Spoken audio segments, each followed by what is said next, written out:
Between 1980 and 1987, Britain produced more home computer designs per capita than any other country on Earth. By 1990, almost every single one of them was dead. Not because they failed, because they won. They built something extraordinary, and then watched as the industry they created swallowed them whole. Today, I'm counting down 15 machines that turned bedrooms into laboratories, children into programmers, and a tiny island into a computing superpower, and explaining exactly how we lost it all. Number 3 is the machine that changed your life, whether you owned one or not. The story of 80s British computing isn't a story about technology. It's a story about ambition, rivalry, and a country that accidentally produced a generation of software engineers from kids who just wanted to play games. Studies of UK tech professionals have found that for many of them, a 1980s home computer was the singular reason they entered the industry. These machines didn't just entertain us, they built us. If you want to understand why Britain punches above its weight in technology, and what we traded when we let it all go, hit that subscribe button and ring the notification bell. I make one thing on this channel. I find out exactly what we built, what we lost, and why it still matters. If you want to know what happened to the machines that made modern Britain, this is the channel. Number 15, the Sinclair ZX80. In February 1980, Clive Sinclair did something nobody thought was possible. He sold a working computer for under 100 quid. The ZX80 cost £99 ready-built or £79 in kit form. You soldered it together yourself at the kitchen table. It had 1 kilobyte of RAM. The screen went blank every time you pressed a key. The membrane keyboard felt like typing on a plastic bag. And none of that mattered, because before the ZX80, a home computer cost £1,000 or more. After the ZX80, the question wasn't whether ordinary families could afford a computer. The question was, which one? Sinclair didn't just sell a machine, he lit a fuse. Number 14, the Sinclair ZX81. A year later, Sinclair improved on perfection. The ZX81 launched in March 1981 at £49.95 in kit form and £69.95 assembled, the cheapest computer in the world. It sold over 1.5 million units worldwide. W.H. Smith started stocking them on the high street, and suddenly computing wasn't a hobby for electronics enthusiasts. It was something your mum picked up while buying a birthday card. The ZX81 had the same 1 kilobyte of memory and the same infuriating membrane keyboard. But it came with something more important: accessibility. Sinclair had proved that the mass market existed. Now everyone else wanted a piece of it. Number 13, the Dragon 32. In August 1982, a company from Swansea entered the computer wars. Dragon Data, a subsidiary of the toy manufacturer Metoy, launched the Dragon 32 at £199. It had a proper full-size keyboard, 32 kilobytes of RAM, a solid build quality that made the Sinclair machines feel like toys. The Dragon sold over 40,000 units before Christmas, became the 3rd best-selling micro in Britain, and earned shelf space in Boots and Dixons. It was the pride of Wales, the largest privately owned company in the country.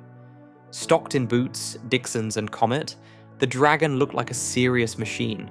Full keyboard, sturdy case, the kind of computer that looked right sitting next to the telly. But the Dragon had a fatal weakness. Its graphics couldn't compete with the Spectrum or BBC Micro. The display chip only produced uppercase text, not even proper lowercase letters. And without decent games, a home computer in 1983 was just an expensive doorstop. The Welsh development agency bought a 23% stake. Prudential's tech investment arm took 42%. None of it was enough. Dragon Data collapsed in June 1984. The factory at Kenfig, near Port Talbot, went silent. The remnants were sold to a Spanish company. Wales's great computing hope lasted barely 2 years. Number 12, the Auric One. Every era has its nearly machine, and the Auric One was the 1980s version. Launched in early 1983 by Tangerine Computer Systems in Cambridge, the Auric 1 cost £129 for 16K or £169 for 48K, deliberately undercutting the Spectrum. It sold around 160,000 units in the UK and was the top-selling computer in France that year. The Auric had decent sound, reasonable graphics, and a keyboard that was slightly less terrible than Sinclair's. But slightly better than a Sinclair wasn't a compelling sales pitch when Commodore and Amstrad were about to arrive. The Auric Atmos follow-up couldn't save the company, and by February 1985, Auric was in receivership with debts of over £5 million. Even in Cambridge, the heart of British computing, the margins between success and failure were razor-thin. 3 companies, Sinclair, Acorn, and Tangerine, were all based within a few miles of each other. 2 became legends, 1 became a pub quiz answer. Number 11. The Acorn Electron. Acorn had the BBC Micro, the most respected computer in British education. But at nearly £400, it was too expensive for most homes. The Electron was the answer. The BBC's brain in a cheaper body, launched in August 1983 at £199. It ran BBC Basic. It was compatible with much of the BBC Micro's software library. It should have been the computer that put Acorn in every living room in Britain. Instead, it nearly killed the company. Production problems at Ferranti meant that despite 300,000 pre-orders for Christmas 1983, only around 3,000 units actually shipped in time. By Christmas 1984, the moment had passed. The Spectrum and Commodore 64 owned the home market, and the Electron became a footnote. Acorn needed an Olivetti bailout to survive. The irony is brutal. The budget BBC Micro arrived too late to save the company that made the actual BBC Micro. But here's where it gets interesting. Because the next 5 machines on this list didn't just compete, they defined an entire decade. Number 10. The Commodore 64. The best-selling home computer in history arrived in the UK in late 1982 at an eye-watering £399, more than 3 times the price of a Spectrum. Commodore had conquered America, but Britain was different. At that price point, in a market dominated by Sinclair's £125 rubber-keyed wonder, the C64 was fighting with one hand tied behind its back. Commodore eventually dropped the price to around £229 by 1984, and the machine's superior sound chip and graphics slowly won converts. By the late 80s, it had grown into a joint market leader alongside the Spectrum, but it never dominated the early years the way Sinclair did, and it never shaped the culture the way it did in Germany or Sweden. The C64 is the machine that proved British computing was its own ecosystem, one where price mattered more than specs, and where a Cambridge eccentric with a membrane keyboard could outsell a global corporation. In the UK, most C64 owners loaded games from cassette tape. The disk drive cost as much as the computer itself, so fewer than 10% of British owners ever bought one. Meanwhile, in Germany and Sweden, the C64 was king. Same machine, completely different story. Geography determined destiny. Number 9. The Sinclair QL. In January 1984, Clive Sinclair announced his masterpiece. The QL Quantum Leap was a 32-bit business computer priced at £399, designed to compete with the Apple Macintosh. It used an advanced Motorola 68008 processor. It came bundled with a full Office suite. It was supposed to prove that Sinclair could make serious machines, not just toys. Instead, it proved the opposite. The QL shipped months late. The first units had unfinished software literally dangling out the back on a circuit board. The microdrives, Sinclair's proprietary storage system, were unreliable. Reviews were brutal. The QL sold poorly, hemorrhaged money, and accelerated Sinclair research towards the financial crisis that would see Amstrad buy the entire Sinclair brand for just £5 million in 1986, The QL was brilliantly ambitious and catastrophically executed. It's the machine that broke Clive Sinclair. And here's the final irony. A young Linus Torvalds used a Sinclair QL as his first serious computer. The machine that killed Sinclair helped inspire the creator of Linux. History has a cruel sense of humor. Number 8. The Amstrad CPC464. On the 11th of April 1984, a consumer electronics tycoon from East London walked into the Great Hall of Westminster School and did something the computing establishment thought was impossible. Alan Sugar launched a computer that came with everything in the box. The Amstrad CPC464 color personal computer arrived with a full-stroke keyboard, a built-in cassette deck, and its own monitor, all for £199 with a green screen, or £299 for color. No separate leads, no trips to Tandy for cables, no requires monitor sold separately. You plugged it in. It worked. Sugar had looked at the Sinclair machines and called them pregnant calculators. He wasn't wrong. The CPC464 was what a real computer looked like to actual consumers. Not hobbyists, not enthusiasts, but your uncle who wanted to do his accounts. It sold over 2 million units in Europe and was the third best-selling computer in Britain behind the Spectrum and C64. Sugar hadn't reinvented computing. He'd reinvented packaging. And if you're seeing the pattern, every single one of these machines existed in a world where you bought them once and they were yours forever. You're beginning to understand what came next. Subscribe now, because the top 7 is where it gets personal. Number 7. The Amstrad PCW8256. In September 1985, Alan Sugar sketched a machine on the back of a Cathay Pacific serviette. 3 months later, the Amstrad PCW8256 went on sale for £399, and it came with absolutely everything. A monitor, a keyboard, a dot matrix printer, a floppy disk drive, and LocoScript word processing software. For context, the cheapest IBM PC at the time cost over £1,500. Without a printer. The PCW wasn't really a computer. It was the end of the typewriter. Sugar's marketing was genius. More than a word processor for less than most typewriters. The PCW series went on to sell 8 million units worldwide. The Daily Telegraph estimated that 100,000 were still in use in Britain by the year 2000. It was the machine that got technophobes into computing. Your mum, your nan, the local solicitor who'd been using carbon paper since 1962. The PCW didn't change the world. It changed the office. And that changed everything. Number 6. The Amstrad PC1512. On 2nd September 1986, Alan Sugar stood up at the Queen Elizabeth Conference Centre and announced a price. When the average IBM-compatible PC cost around £2,000, Sugar's PC1512 would start at £399 plus VAT. The room gasped. 1,200 journalists, analysts, and competitors sat in silence. Sugar had done it again. The PC1512 was IBM compatible, running MS-DOS and GEM, with an Intel 8086 processor and 512 kilobytes of RAM.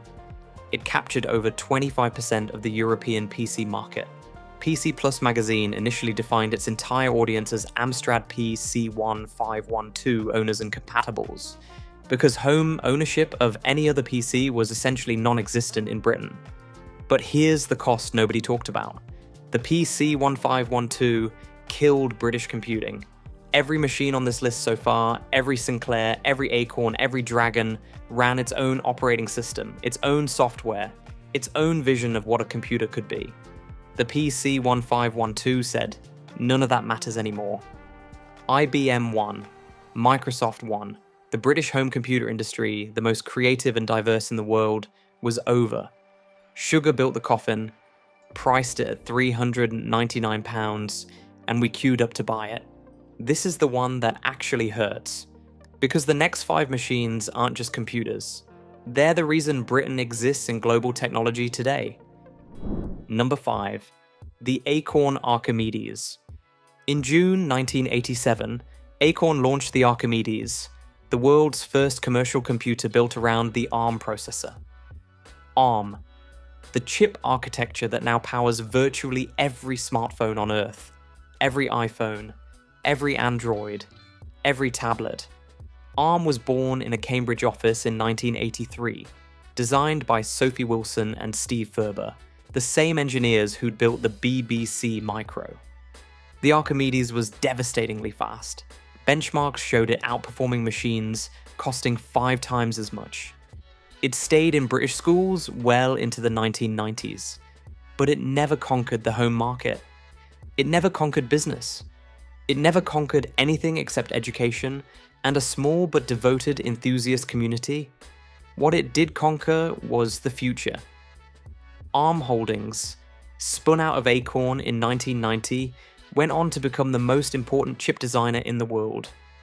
Britain's greatest contribution to 21st century technology was born inside an 80s school computer, and almost nobody noticed at the time. Number 4. The Commodore VIC-20. Before the Commodore 64, there was the VIC-20, the first computer to sell 1 million units worldwide. It arrived in the UK in 1981 at around £199 and offered colour graphics and sound at a price that undercut most of the competition. The VIC-20 wasn't the best at anything, but it was good enough at everything. It was the gateway drug. The machine that proved ordinary families would spend £200 on a home computer if you made it friendly enough. Without the VIC-20 proving the mass market existed, Sinclair might never have had an audience for the Spectrum. Acorn might never have won the BBC contract. The entire British home computer revolution might have been a niche hobby instead of a national movement. The VIC-20 didn't build 80s Britain, but it opened the door that everyone else walked through. Number 3. The BBC Micromodel B. In December 1981, as part of the BBC's computer literacy project, Acorn launched a machine that would define a generation of British education. The BBC Micromodel B cost £399, a staggering sum that put it beyond most home budgets. But that didn't matter, because the government subsidised it for schools, and by the mid-1980s, over 80% of British schools had BBC Micros in their classrooms. Think about that, 80%. An entire generation of British children learnt to program on the same machine.